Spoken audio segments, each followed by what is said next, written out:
নমস্কাৰ ছাৰ। নমস্কাৰ। ছাৰ আপোনাৰ শুভ নামটো জনাওকচোন। ধনঞ্জয় নাৰ্জাৰী।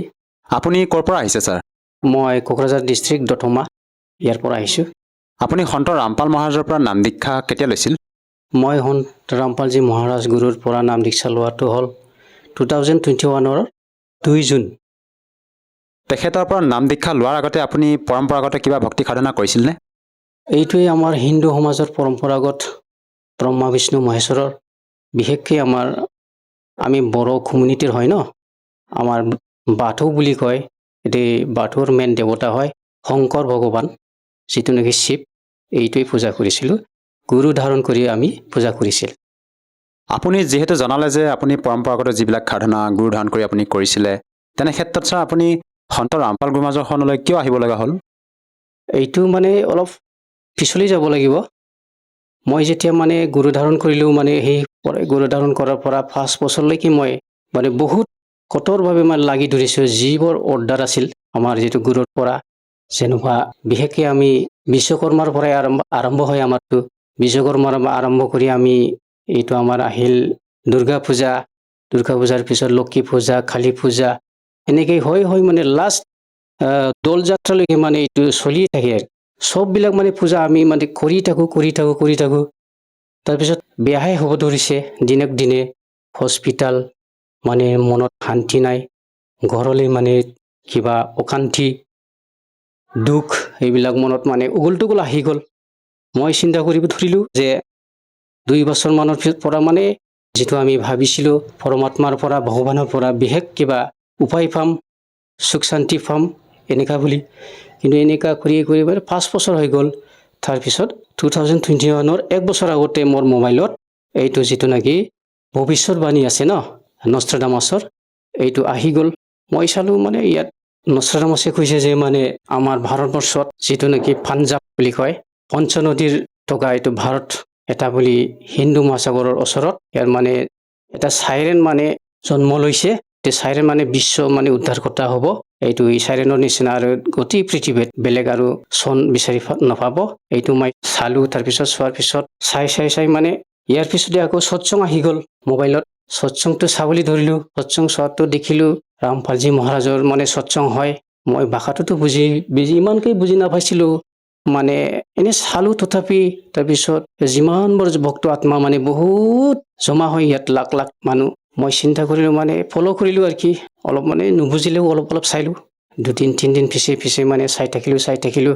তাৰপিছত চাই 6 মাহমান পিছত আকৌ জ্ঞান গংগা কিতাপৰ কিবা পালোঁ, কিতাপ আছে বুলি আৰু কি।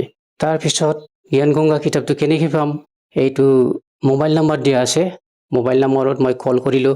কল কৰাৰ পিছত গুৱাহাটীত লাগি গ'ল। গুৱাহাটীৰ পৰা মোক ক'লে আপোনাক কিতাপটো লাগে নেকি বুলি। হয় লাগে, অতি দৰকাৰ বুলি। তাৰপিছত পঠাই দি আছোঁ পষ্টৰ দ্বাৰা বুলি ক'লে। তাৰপিছত পষ্টৰ দ্বাৰা কেইদিনমান পিছত আহি গ'ল। তাৰপিছত জ্ঞান গংগা কিতাপটোতো পঢ়িলোঁ। পঢ়াৰ পিছত মই ইমান মনত কিবা লাগি গ'ল, কান্দি দিলোঁ। আজিলৈকে ইমান অন্ধকাৰত আছিলোঁ। ব্ৰহ্মা বিষ্ণু মহেশ্বৰ দেৱ ভগৱান নহয়, তাৰ পৰা যে আমি মোক্ষ নাপায়, সৰ্বসুখ নাপায়, পৰমাত্মা ভগৱানটো বেলেগ। ইয়াতো উমান পালোঁ। উমান পোৱাৰ পিছত মই এনেকা লাগি গ'ল আত্মাত, ইয়াত নিৰ্দেশ আছে যে এইটো ভক্তি মাৰ্গ আছে। এইটো ভক্তি মাৰ্গত যাবলৈ হ'লে মাছ, মাংস, ডিম, তাৰপিছত নিচা বস্তু এইবিলাক বাদ দিব লাগিব বুলি। তাৰপিছত মই জ্ঞান গংগা কিতাপটো 3-4 দিনতে শেষ কৰিলোঁ। কিতাপটো পঢ়াৰ পিছত মোৰ এইটো মাছ, মাংস ইয়াৰ প্ৰতি মোৰ কিবা আহি গ'ল, ঘিণ আহি গ'ল। যিদিনাখন পঢ়াৰ শেষ হ'ল, ইয়াৰ পৰা মই মাছ, মাংস এইবিলাক চব বাদ দিলোঁ, খাব নোৱাৰা হ'ল। প্ৰায় নাম দীক্ষা লোৱাৰ 1 মাহ আগতে। তাৰপিছততো ঘৰত খাইছিল, খোৱাৰ পিছত ময়ো আনি দিছিলোঁ। মই আনি দিয়াৰ পিছত এদিন একে ডাইনিঙতে খায়। এদিন মই ক'লোঁ, আৰে মই মাছ মাংস নাখায়, আপোনালোকক মই আনি দিব লাগে, এইটো কথা হয় নেকি বুলি ক'লে আৰু খঙৰ নিচিনা হৈ গ'ল। সিদিনাৰ পিছত ঘৰৰ মানুহেও মাছ মাংস এৰি দিলে। তাৰপিছত আমি কল নম্বৰৰ পৰা এইটো কেনেবাকৈ যোগাযোগ হৈ পেলাই, সেই সময়ত কৰোণা কমপ্লিটলি যোৱা নাছিলে, অলপ আছিলে। তথাপি লকডাউনৰ নিচিনা হৈ আছিল। পৰমপিতা পৰমাত্মা গুৰুদেৱ চন্দ্ৰৰামপালজী মহাৰাজৰ দয়াত মই 2021 2 জুন তাৰিখে নাম দীক্ষা পালোঁ অনলাইনৰ দ্বাৰা আমি ভকতমতী আৰু মই দুজনে। ছাৰ, যিহেতু আপুনি আপোনাৰ অনুভৱ ব্যক্ত কৰিছে যে আপুনি জ্ঞান গংগা নামৰ পুথিখন অধ্যয়ন কৰিলে, তাত আপুনি জ্ঞান প্ৰাপ্ত কৰিলে আৰু তাৰ সেই জ্ঞানৰ দ্বাৰা আপ্লুত হৈ আপুনি সন্ত ৰামপাল গুৰুমাজৰ শৰণলৈ আহিলে। ছাৰ, অসমতো বিভিন্ন আধ্যাত্মিক শ্ৰদ্ধালু গুৰু আছিলে, আপুনি সেইসকল গুৰু শৰণলৈ যাব পাৰিলে হয়। আপুনি সন্ত ৰামপাল গুৰুমাজৰ যি জ্ঞান আৰু আমাৰ অসমৰ যিবিলাক শ্ৰদ্ধালু তেওঁলোকৰ যি জ্ঞান, ইয়াৰ মাজত ছাৰ আপুনি কেনেধৰণৰ পাৰ্থক্য বিচাৰি পালে আচলতে? মানে মইতো এইবিলাকৰ প্ৰতি মোৰ কিবাও নাছিলে। মই এইবিলাকতো নাচা, মোৰ মোবাইলত এনেকা কোনো সৎসং, কোনো গুৰু মহাৰাজ কিবা কিবি এইবিলাক মই নাচাইছিলোঁ, মোৰ নাইও আৰু কি, আহাও নাছিলোঁ, ফ'ল' কৰা নাছিলোঁ। তো হঠাতে সেইদিনাখন মানে এইটো ভৱিষ্যবাণীৰ পৰা মই ডাইৰেক্ট কোনোবা গুৰুৰ সৎসং শুনিলোঁ বুলি ক'লে চন্দ্ৰামপালজী মহাৰাজৰ সৎসংটো জীৱনত প্ৰথম শুনিছোঁ। আৰু আজি এইটো নামটো পালে বেলেগৰ লগত মই ফ'ল' কৰা নাছিলোঁ, ইমানকেই মানে ধ্যানো দিয়া নাছিলোঁ বেলেগৰ প্ৰতি। আৰু ছাৰ, বৰ্তমান সন্ত ৰামপাল গুৰুমাজৰ পৰা ভক্তি সাধনা কৰি আপুনি ধৰ পূৰ্বতে আপোনাৰ যিবিলাক সমস্যা আছিলে সেই সমস্যাবিলাক আপোনাৰ দূৰ হ'লনে ছাৰ? হয়, আগত যিবোৰ সমস্যা আছিল এইবিলাকতো চব যেনেকৈ হস্পিটালে দৌৰিব লাগিছিলে, সেইটো নাইকিয়া হৈ গ'ল। ঘৰত শান্তি হ'ল, মনত শান্তি হ'ল, আধ্যাত্মিকতাটো বুজিব পাৰিলোঁ। ব্ৰহ্মা বিষ্ণু মহেশ্বৰৰ স্থিতি কি, পূৰ্ণ পৰমাত্মা কোন হয়, আমি কিয় জন্ম লৈছোঁ, আমাৰ কামটো কি, মোক্ষটো কি বস্তু, চব এতিয়াহে বুজিব পাৰিলোঁ আৰু কি। আগতেতো এইবিলাক বুজা নাছিলোঁ। এইটোৱে আধ্যাত্মিক লাভ হ'ল বুলি ক'ব পাৰি। তাৰপিছত আৰ্থিকভাৱে লাভ হ'ল। ইমান আগতে মানে টকা পইচাৰ অভাৱ হৈছিলে, এতিয়াতো অভাৱ নাই বুলি ক'ব পাৰি, পৰমাত্মাৰ দয়াত চলি আছে। তাৰপিছত শাৰীৰিকভাৱে অলপ চলপ বেমাৰ আছিল, এইবিলাকো প্ৰায় নাইকিয়া হৈ গ'ল। আৰু ছাৰ, আপোনালোকৰ গুৰু সন্ত ৰামপাল গুৰুমাজে যিটো মৰা মৃতকৰ ক্ষেত্ৰত যিটো আমাৰ সমাজৰ লোকে পৰম্পৰাগতভাৱে যিবিলাক শ্ৰাদ্ধ শৰাধকে আদি কৰি যিবিলাক কৰ্মকাণ্ড কৰে, এই কৰ্মকাণ্ডবিলাক কৰিবলৈ মানা কৰা বুলি আমি শুনিছোঁ। আচলতে কিয় মানা কৰে সন্ত ৰামপাল গুৰুমাজে? তাৰমানে মানা কৰাৰ কাৰণটো হ'ল মানে আমি জীৱ হয় না, জীৱটো আমাৰ ভিতৰত আছে আত্মা, সেইটো মানে শৰীৰটোতো মাটিৰ নিচিনা হয়। যিদিনাখন মৰে আমি এইটো আত্মাটোতো লৈ গৈ ভগৱানে লৈ গ'ল। তাৰপিছত আমি এইটো মাটি যিটো মানে শৰীৰ, এইটোলৈ মানে অনৰ্থক খেলা কৰিব নালাগে। সমাজত যিটো নেকি বহুত মানে বেয়া বুলি ক'ব পাৰিব, যেনেকৈ শ্ৰাদ্ধ আমি গীতা পঢ়ি বুজিছোঁ, চন্দ্ৰামপালজী মহাৰাজৰ সৎসঙৰ পৰা শুনি বুজিব পাৰিলোঁ শ্ৰাদ্ধ কৰাটোৱে ভূত পূজা হয়। এইটো আমি ভগৱানক পূজা কৰিব লাগে, ভূতক কিয় পূজা কৰিম, এইটো হ'ল।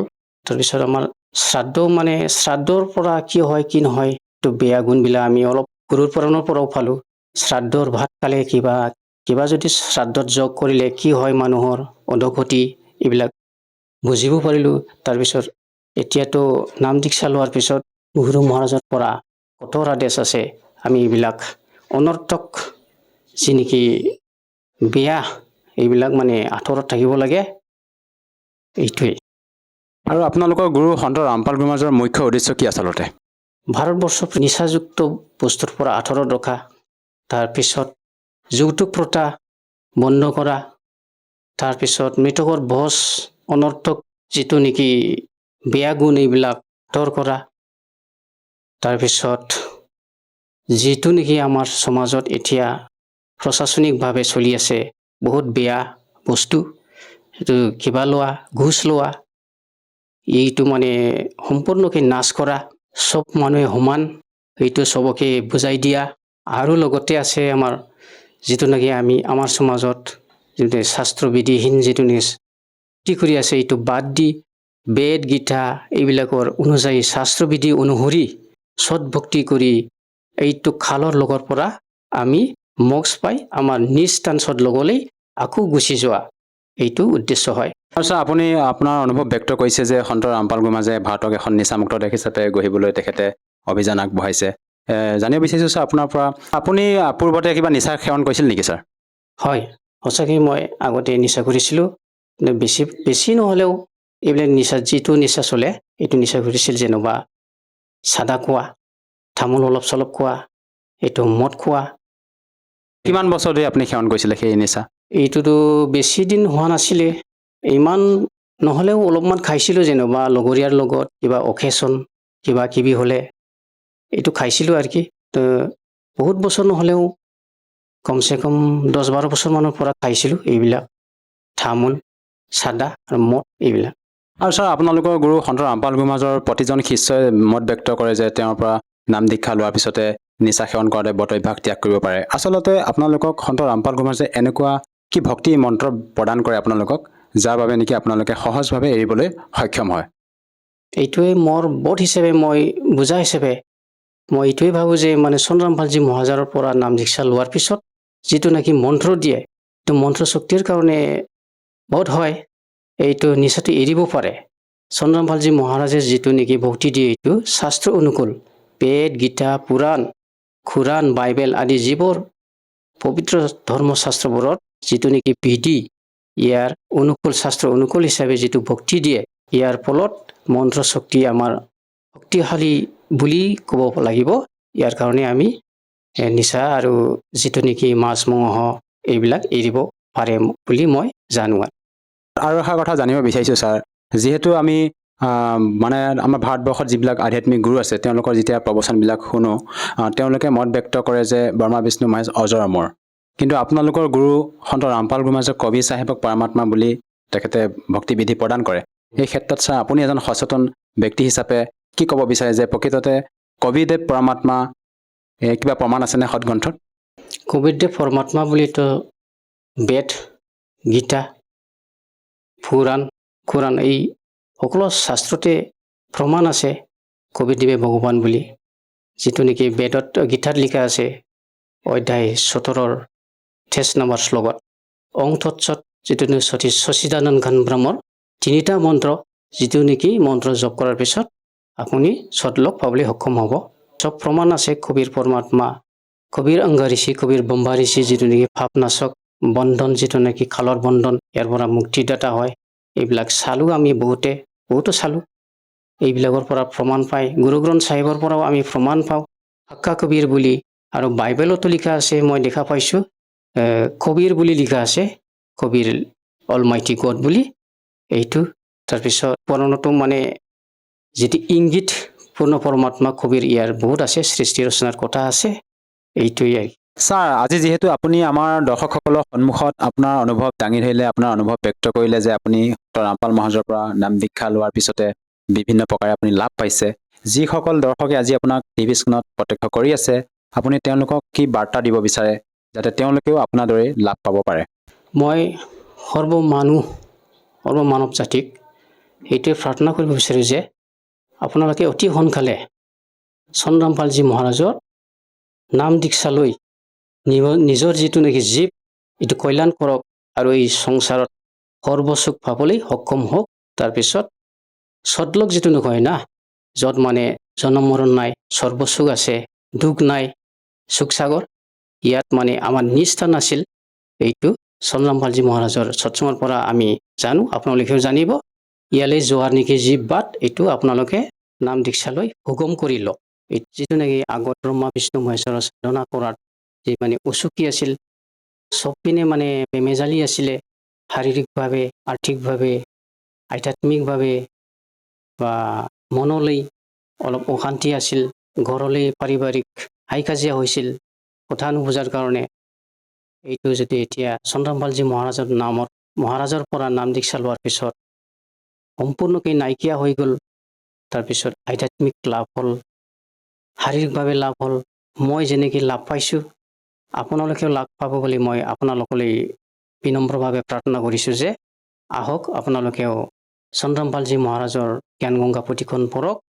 তাৰপিছত চন্দ্ৰ ৰামপালজী মহাৰাজৰ সৎসং নেকি যিটো সাধনা চেনেলত 7:30 হয় এইটো চাওক, আপোনালোকে এবাৰ হ'লেও চাওক, বুজিবলৈ চেষ্টা কৰক। এইটোৱে আপোনালোকলৈ বিনম্ৰ প্ৰাৰ্থনা থাকিল। আৰু যদি কোনো লোকে তেখেতৰ পৰা নাম দীক্ষা ল'ব বিচাৰে সন্ত ৰামপাল গুৰুমাজৰ পৰা নাম দীক্ষা কেনেকৈ ল'ব পাৰিব? নাম দীক্ষা ল'বলৈ হ'লে জ্ঞান গংগা কিতাপখনৰ যিটো নেকি মোবাইল নাম্বাৰ আছে ইয়াত কল কৰক।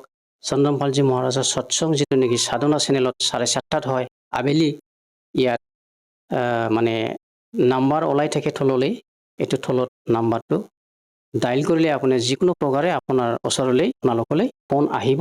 ইয়াৰ পৰা আপোনালোকে কনফাৰ্ম কৰিব পাৰিব ক'ত নাম দীক্ষা পায়। ধন্যবাদ থাকিল ছাৰ। সৎ চাহেব।